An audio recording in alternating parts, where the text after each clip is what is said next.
the first House of Doom ever in 2018 Phase 2, but we're going to Doom of the Spider Queen instead. Still no Braxis, still no towers. We are still 2 maps out of the full map pool coverage in HGC China here. So RPG start off with the Genji ban, and BTG start off with the Tracer ban. Yeah, interesting. It looks like Beyond the Game... That's very early. I mean, we got to give credit to RPG where credit is due. They at least seem to have a battle plan. They're not wasting any time. And you mentioned the early 2017 meta and memories that we have with RPG. Remember that legendary chicken Zeratul? Of course I do. It was fantastic, but the fact is, he's now the ranged assassin. So unless there's some killer role swaps that we're about to see coming, I don't feel confident. This is probably going to end up being Sar on this Zeratul. Yeah, a player not of the caliber of chicken. Although he did play the only Might of the Nerazim Zeratul we saw in HGC China, and he did win with it last phase. You mean Sar? Yes. Huh.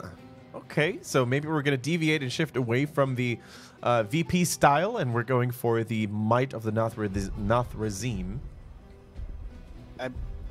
Nathrazim? Is it not Nerazim? Oh, Nerazim. I'm sorry. Nathrazim are the Dreadlords from Warcraft. My mistake. You're getting your Blizzlore mixed up, friend. Which, by the way, I'm still hoping we're going to see at some point. A Dreadlord hero. Could be Mal'Ganis, could be Balnazar, whoever. Would be amazing. We have one. Say what? We have a Dreadlord. Oh. A very good-looking Dreadlord. Yeah, Jaina. Yeah. You're right. Yeah. I totally forgot. How could I forget? Learn your lore, Kendrick. As we see Maev Malfurion, the M composition begins. We got to 4 out of 5 M's on one team at mid-season brawl. Let's see if we can actually get to a 5M composition. All right, yeah. Full M composition would be pretty sweet. Lots of jokes about Marine Marauder Medevac. Yeah.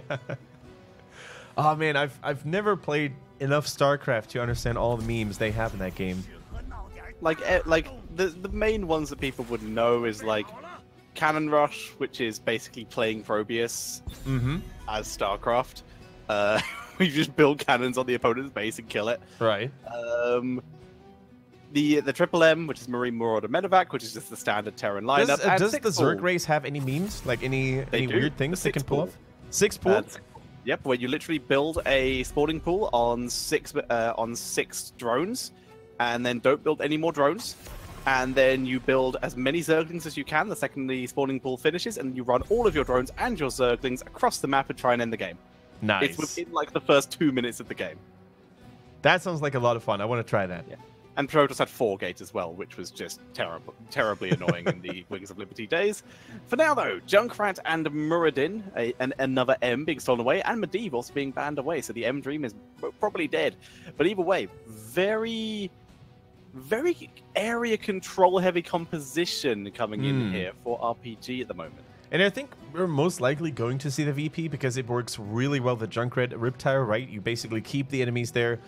You prevent them from running away and using any abilities to protect themselves, and then boom goes the Riptire into the beautiful Void Prisons. So that's probably going to be their main strategy. They even banned out the Medivh just to deny, any burst protection against the Zeratul and Junkrat combo. Yeah, it's weird though, because the Medivh would have worked well for them, but I'm really struggling to work out where they would have fit it in the draft. They're very much playing offensively, not reactively. They're just going straight in, just like, yeah, we could try and escape the Warden's Cage, or we could try and blow you up in one go. Actually, let's take a look at the... I respect that strat. Let's try to get a look onto the BTG jerseys, because I saw the gaming now on their chests, which could indicate another sponsor in the league. I'm not sure what the first part of the name is. Their team name is Beyond Heroes of the Storm Gaming. Oh, it's not Beyond the Game? But that doesn't fit on one jersey. No, you're right. It is Beyond the Game of Heroes of the Storm. Yeah. And I guess they probably have maybe a sponsor then. Or maybe that's just the company that made the shirts. Maybe. I also don't think that name would fit in one jersey, but if only we could find out what the first part of the name was. Gaming. Let's keep an eye out for those jerseys. Maybe we're going to find out at some point and get back to the draft here. Now, what is it that RPG needs? First of all, support. Don't need to be a rocket scientist for that. We're going to play on Tomb. So Uther comes back. Well met, my friends. Uther, Divine Shield Zeratul. I like it. Sounds like a plan. That sounded like The Godfather. That was not what I was going for at all. I was attempting to go for the Innkeeper, but I guess I failed that. That'll do just fine. Versus Malfurion. That's so hard to go to the. That was level actually he quite goes at good. for that. It's quite good. All right. It is, though. It is. Uther against Malfurion. We have a Hearthstone duel here. We're only waiting for... Yeah, and Maiev. Maev's in Hearthstone too. Yeah, I was going to say, could it be that Anduin is the only Hearthstone hero we don't have in Heroes yet? Tyrande, Muradin, Magni. Rexxar? There's the extra Paladin one. Oh, Lady Liadrin, And, yes. yes, and the extra Ranger one. Yeah. Yeah, the little girl, the Fizzle Ding. I don't remember her name. Ain't nobody got time for gnomes. Nope. I went Khadgar. God damn it, Khadgar. Blaze as the final pickup here. A little bit more defense. I mean, honestly, I'm looking at BTG's draft and I'm like, really, It's just a really meh draft. Yeah, BTG is very unspectacular. I think you're totally right. I think they just picked generic heroes that would look nice in a Hero League composition, but can they make it work? Do they have cohesion and do they have good synergy? That remains to be seen. Yeah. In terms of wave clear, I think they're doing okay, you know, with the Greymane and the Blaze. But so is RPG. I mean, they've got Junkrat, which brings tons of innate wave clear. They do have the Phoenix as well, the Zeratul if he goes Cleave build. And quite honestly, I'm loving the synergy that RPG is trying to build up with this draft. You know, VP, then into the Reptile, maybe a Salvo on top of that, and they're trying to make things pop. I don't think it's going to be Salvo. I think Phoenix is a solo laner where we might actually just see Planet Cracker. I mean, go hard or go home, I guess. We'll have to see. Absolutely. Also, someone pointed out that we also are missing out on that extra Murloc Shaman guy. That is correct. That is correct. I don't even know his name. Murky's grandfather. Yeah, that's like Oracle something. I don't know. Either way, ladies and gentlemen, welcome to game number 1 of our fifth series of the day. And spawning on the left, it's RPG with Chicken on Phoenix, MJ on Uther, Sar on Junkrat, C on Muradin, and Wrong is on Zeratul. Trying to go for that blow-up style. Can Beyond the Game, also known as BTG, hold their own against it with 619 on the tank roll on the Diablo, with LK on the Maiev. Druid is playing Malf again. We have Dancing on the Greymane, and 3, last but not least, on that Blaze. Now both teams are going to clash in the middle here on Tomb of the Sprite Queen. Let's see. That's actually become quite the duel here, hasn't it, Tetcher? The Muradin against Diablo. We saw that in the last game as well between SPT and their opponent's A-team. Muradin so far reigns supreme. Definitely seem to be coming out top. Garrosh, in fact, has sort of fallen off a little bit. Yeah, isn't it true? Which is quite surprising. He'll still slip in every now and again, but for now, not happening, at least at this stage. 3, burning down the minion wave as quick as possible, but also playing the very far back. Doesn't want to get himself concussed in mind and maybe get ganked by C, who 619 scouted hanging around in this turning area. Oh yeah, 619 needs to be so careful here. He's a tanky Diablo, but even... you know, the Lord of Terror can sustain infinite damage. And damage-wise, RPG is definitely well formed here. Let's see, Junkrat is just trying to hold his own against 3 on the Blaze. Definitely a lineup that a good Junkrat player should be able to win, simply due to the fact that they have Concussion Mines dropping him to the minions and drop him into the backline for potential ganks, and of course the range advantage. And here comes Zeratul, trying to go for 619 once again, but Diablo is being backed up by the rest of his team. So starting off with the Cleave at level 1, no teleport cooldown reduction. We've actually seen that this was that was picked with the Knight of Merazine, and it's not Sar anyway. Chicken gets charged, but quick heal from MJ, keeping him safe. Yeah, Maev's got a couple of resets here. He's going all the way in. Dodges a Stormbolt as well, and she is out of there. Wow. Nice dodge there, nice kill. Maiev, really well played. And we told you guys, LLK, he's a diamond in the rough. He's one of the rising stars right now in the Chinese HGC. And that mechanical play, you know, the picture, frame perfect sequence of abilities here, going in with the Avatar Vengeance, only to execute the Phoenix that had already used the teleport, and then dodging the Stormbolt as well with the Volden's Vault. That was just beautiful. And he's even putting on more pressure. Spirit of Vengeance, just in case Saab is out of position there, but Saab playing a little bit too far back. See, Big Forces being zoned out a little bit by 3's oil, at least for the moment. And also level 1 cocktail talent for Greymane there. I completely missed that. All right, yeah. So Mercenary Camp going over to Beyond the Game. They're going to use that to build up a little bit of extra pressure. 23 gems already turned in, by the way, for Beyond the Game. So let's see how much they can use to really establish a nice early game lead. We've seen it yesterday as well, you know, one turn in, second turn in, and you're probably going to win the game because the enemies can't come back anymore. Beautiful concussion. Mine 619 is no more, losing all that stacking process as well in the souls. He's going to have a hard time from now on. A hard of time, I should say. But that kill was at the cost of not soaking mid or top. Luckily, it's a quick lane to rotate. See, Enrage to soak this one, but I think at least 1 or 2 minions were lost. In fact, several minions were lost in the top lane. Chicken finally rotating up, will grab most of the gems, but finally going to try and join his team. Took so much damage, he was caught on the rotation by Maiev and Greymane. All right, already I'm starting to like, you know, this early game aggression from RPG. You know, RPG looked a little helpless in those last couple of games, right? They tried to make several styles work, including a more defensive style, you know, with a Medivh. Didn't work out so well. Good dodge here, good escape by Chicken. And now they are back to the roots, you know. They used to be one of the most aggressive teams in the league, back with Chicken and Wang and all the good stuff they had back in the days. Then they tried to adjust, tried to redefine their playstyle. Didn't work out. 2018 has been terrible so far to them. But now with the aggression back in point, I think they really might have what it takes to keep Beyond the Game in check, if they can defend well against the upcoming Web Weaver face. They have a chance. RPG, though, trying to move on to BTG with the great damage. Arsenal Synergy takes out Diablo, and Chicken even teleports away. I think that was actually too passive a play. I was about to point out being aggressive, but instead they're able to pick up another kill thanks to Wrong.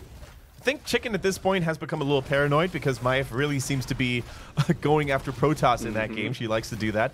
So he was like, oh, not going to do it this time. Better be safe than sorry. But they managed to get the kill anyways against the Maiev. So this is a huge statement already from the rocket-propelled grenades. And without 2 of the heroes, or at least with, you know, delayed arrivals of some of the heroes, don't think Beyond the Game can get much out of this early push.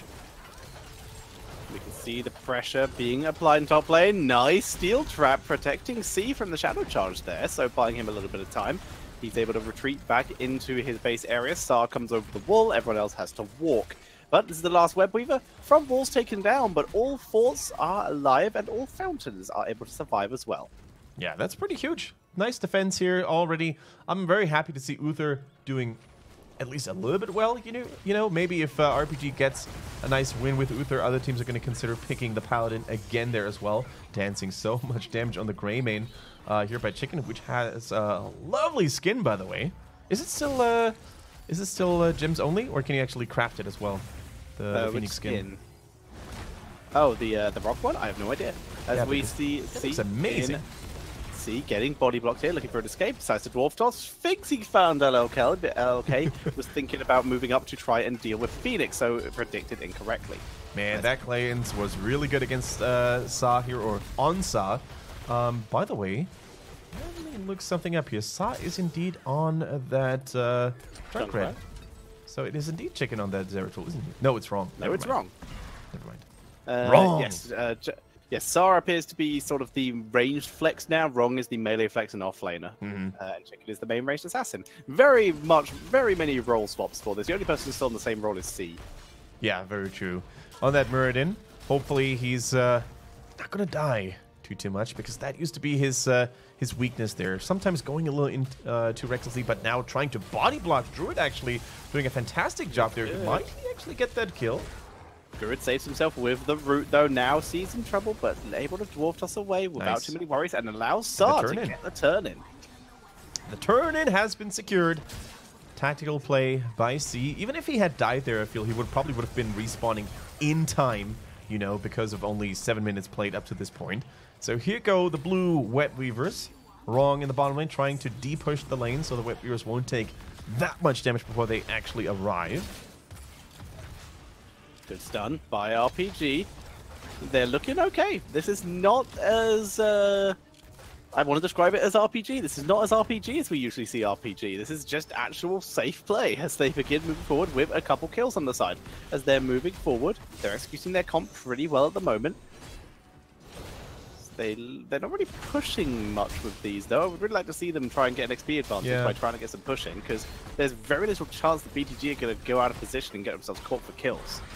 Yeah, they are definitely very careful here this time. I think they realized, you know what, we lost so many games by being overly aggressive. Let's just not throw away the game just when we're about to stabilize. And they still have a couple of gems, you know, in their pockets. We saw 24 on the Zeratul. We saw 16 on Sa here on the Junkrat. So if they were to overextend and lose a couple of members, these gems would basically all be gone. Diablo in a bit of trouble. Here comes the Apoc, actually. Gets a little bit of value. They're trying to get onto the Muradin, but Dwarf Toss is good. Divine Shield of Zeratul prevents the Umblebind from landing as well. And then Tranquility heals up everyone. Whole lot of heroics bone there with no kills. I was going to say, RPG is now pretty much dry on heroics, right? They have nothing left but the Purification Salvo. So I'm not even sure if C should try to prevent this all too much, but he's definitely going to try to buy at least a couple of seconds. Well done by him here. But that defense is going to be a rough one, Tetra. I don't think RPG is going to hold onto some of those forwards anymore, especially middle is looking very naked. They're trying to get at least this Bruiser camp to hold the line a little bit against the incoming Web Weavers from the red team. This will add some lovely counter push, although a tower just died in the top lane. Diablo, very aggressive. Trying to bait people in for Maiev to pull, but not going, no dice in this case, so the Web Weaver spawning in this top lane, and this is going to be the one defended. Now, this is mostly a pull. BTG successfully pulling RPG up to the top lane. This is the lane they would like to push because of the boss, but mid lane is the most exposed, so they're happy to just leave that one passively and let Blaze deal with bot. All right, Chicken trying to be very careful here, man. If there's one thing he's learned in that game, it's definitely not to underestimate LLK. And the Maiev here, wrong also, pressured a little bit by it. Oh my goodness, the mayhem after that concussion. Mind everybody flying in different directions. C engaged on, once again by the Dibbles, rooted, but he escapes the tether by the Uther Cleanse, I believe. Riptide's a little bit of damage there, and it also helps clear the Web Weaver. The fort still alive here as RPG pushed it a little bit further forward. Oh, bunker plays? Are they going to get that fort? Commitment here. Oh. Yeah, the bunker. Dig it, taking the fort using the bunker. That was so cool. Like, that was the perfect bunker placement. Just shortly out of range from most of the heroes of RPG, but just barely in range to actually use the flames coming out of the bunker to destroy the middle fort and net themselves some serious experience. And I like it. Look at the overall experience count. It's now seriously and severely favoring Beyond the Game. And slowly but surely, these guys are just using the individual class they have and the class as a unit to just run away with a lead. Yeah, it was a very cool idea, but for now though, BTG, they're slowly creeping ahead, but RPG are far from out. They have most of their wombo back up, just waiting for Riptire, which is quite an important part of the combo though. Nice and 8 just cured there, 619 able to survive. Muradin might not be so lucky. Muradin with the quick hand of protection, and C is able to back out. Yeah, the cleanse of Uther had to be used here, the hand of protection. Otherwise, they would have, you know, risked to lose a C here. And so many gems are being carried by Zeratul still. 88, man. If Zeratul actually can find an opening and try to go for a sneaky play for the bottom turning point, I think that would also, like, give them so much security, right? And would also allow, like, 35 gems on a Zeratul is probably very crippling. It almost feels like a debuff, right? If I go in aggressively, I risk losing all those precious gemmies, and as a result, I'm just going to play passively. But if a Zeratul plays passively, I'm not going to get those good VPs. It's the quandary, the catch-22 of playing as Zeratul here, as LLK gets some more turn-in. They're 4 gems short, but those will not be too hard to acquire. Mid lane is going to be the immediate farm location, which Greymane will pick up at least a couple. Curry would like to get some from top lane, but he's getting zoned out a little bit here. Diablo finds one. Let's see, once again, is forced to back up. Right now, we're just going to have to wait for a little bit of action, right? This is not the classic China game. This feels more like HGC EU, with both teams just very patiently waiting until, you know, one of them makes a first move, one of them makes a mistake here. Maybe, oh my goodness, wrong. With 43 gems in his possession, he's going for the cheeky plays. But RPG is just having such difficulties finding up an opening here because Beyond the Game is doing so well to really denying them the turn-ins. And that's exactly what a team needs to do when they're down in the gems, at least theoretically. 109 gems in the possession right now of the blue team. And look at LK. He's not done just yet. Last second interrupt once again. Quick hand of protection. Chicken moved forward to try and zone out LK and instead put himself in danger from 619. Now a hand of protection down. Everyone's a little less safe. And you can see immediately BTG begin to put on the aggression. Phoenix needs to check this top one to protect, stop Blaze from going in here. Zeratul gets some good damage onto LK. Some of it is blocked though as the turn-in is completed by Blaze. Oh, and this must feel so frustrating for RPG, right? They have a couple of tools to really engage those team fights and just deny the turn-ins from Beyond the Game, but they're not brave enough. The VP, most importantly, Zeratul is carrying so many gems, he can't go for those plays without risking of dropping the majority of them. But I think at this point, even if Zeratul were to lose all of his gems, the remaining team members still had enough for another turn-in anyways. So we need to see some aggressive plays here, some VPs relatively soon, if RPG doesn't want to take crippling damage onto some of the second-tier defenses. Here we can see BTG beginning to move into the mid lane. Top 4 still currently alive. Zeratul's been sent up there to begin cleaning that up as quick as he can. He's very nearly got enough for a full turn-in on his own at this point, so this might actually get him there.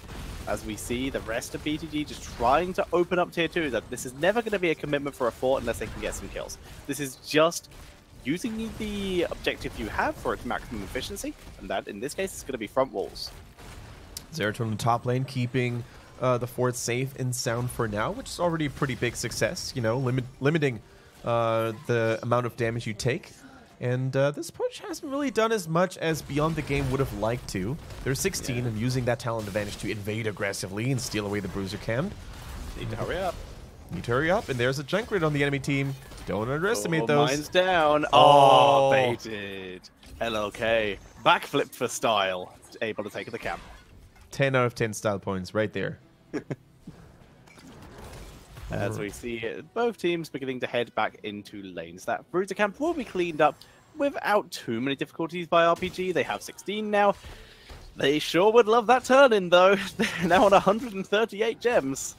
Yeah, they've got enough gems to pay for days, quite literally. Zeratul has enough just on his own. He has exactly the right amount. They don't have vision, though. Why doesn't Zeratul try to pay now in the top lane, for example? Blaze is there, of course. He could always interrupt, but... Exactly. Pressure the Blaze, let Zeratul pay, and you're going to be just fine. Ron, is he going to get it? Oh! Zeratul! Oh! His life for the gems! He gets the turn-in, but everyone else might actually die. LLK's in trouble. Where's the Divine Shield? Give it to Chicken at least! MJ!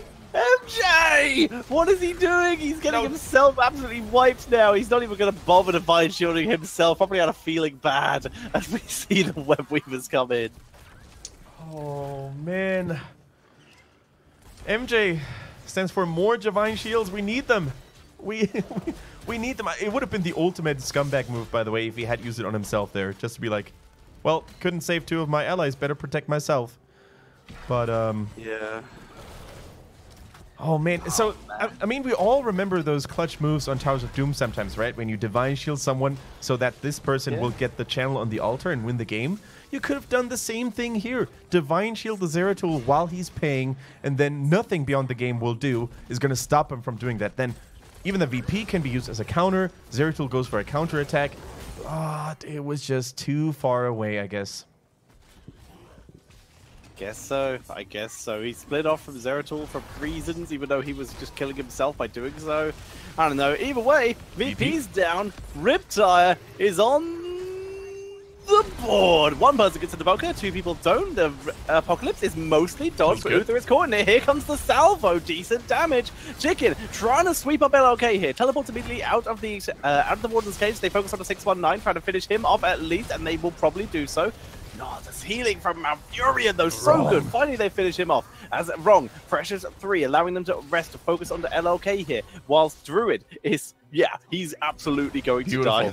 Mine for fun, which means Chicken actually teleported the wrong way. But that's 2 kills picked up by RPG. And look at that, 96 gems still left in their possession. They can even go for the boss, guys. You can go for maximum efficiency here, start the boss, and let one person, maybe 2, turn in. Actually, Sa has enough to get a turn in single-handedly. I think RPG wasn't aware of how much value they could have actually gotten additionally, but so be it. I mean, boss play is still a risky play. Only 6 seconds until the Greymane is back. 29 until Marfrian would have been back, though. So maybe if they had shown more confidence, they could have done it. But either way, they're still going to be very happy about their second turn in. They're going to try to get as much damage done as possible. And Tetcher, let me tell you this. Wrong on that Zeratul. Chicken level. It was a good VP. Took him a really long time to get it, but he finally got a good VP that set them up for that. Yeah. Worked very, very well, put some good pressure on, and now they're pushing top lane. Even without the boss here, they're opening it up for a future boss. Yeah, they're opening it up, and if they end up getting a kill or 2, maybe 3, that is definitely a free boss that is then in return going to get the keep most likely. I think they're just going to try and go for the keep themselves. Maybe. Like, look at how they're posturing. They really do want to try and push this further. Everyone's starting to rotate, but they have vision on Maiev. They know it's at minimum going to be a 4v5. Yeah. They're actually going to try and go for this keep, get level 20, and maybe try and end the game with it. Yeah, Muradin actually absorbing the stun here, coming in from Blaze. The jet propulsion not hitting too many people. Muradin needs to be careful. Avatar is there. Divine Tail is ready. They're committed. They're going in. Keep goes down. They're going to back up, though, because Maiev has finally rotated. It's a 5v5. They have 20. They could have 4, but they'd already burned Avatar. Makes so much more sense to just either go for another turn, find 5 more gems, and chain the turn-ins, or to just zone out the rest of BTG and maybe try and force a fight on boss without actually taking boss. They need one more. One mo, and then they were going to have another turn-in. Beautiful play by Chicken. Close. They have enough. And that's going to be a chain turn-in. No boss attempt. They might just try and end with 20, but it's now 20 versus 20. Muradin getting slammed here. 52 seconds until Avatar is back. So they're good no matter what. They're now fighting 20 versus 20 without one heroic. So the question is, what is RPG going to do? Are they going for maximum greed in the top lane, trying to end because the keep there has already been destroyed, or are they trying to open the map even more, maybe picking up a kill or 2, and then sealing the deal this way? Let's find out, because these lanes this time are mightily pushed in. Top lane is actually losing hard thanks to the web viewers and the catapults. So if RPG occupies their opponents long enough in the middle or the bottom, I think even the minions, the PvE minions, can end the game. This might be the plan. They can try and delay, and you can see BTG being forced back. At minimum, this fort will die. But keeps, once again, probably going to be the name of the game. Just farming XP at this point. No, I'm joking. They are certainly just going for any kind of situation where they can try and get themselves another keep to increase the catapult pressure. And then they can open themselves up to try and get a boss while the opponents have to spend the majority of the time cleaning out the waves. Okay, the bottom web viewer is still there. Looking mighty healthy. 50% health. Junkrat already shifted down and rotated down to the bottom lane. 20 is now here, of course, for the defenders, for Beyond the Game as well. We see the blink. The Hellgate coming in for Diablo at level 20 allows him to go for crazier engages or safer escapes. Upgraded bunker. Blunderbuss as well for the Greymane, so lots of pews. Uther, by the way, MJ went for redemption, which is nice. So he's going to come back. He can basically go full face mode now without worrying about it too much. Rewind for Muradin, also a very useful talent.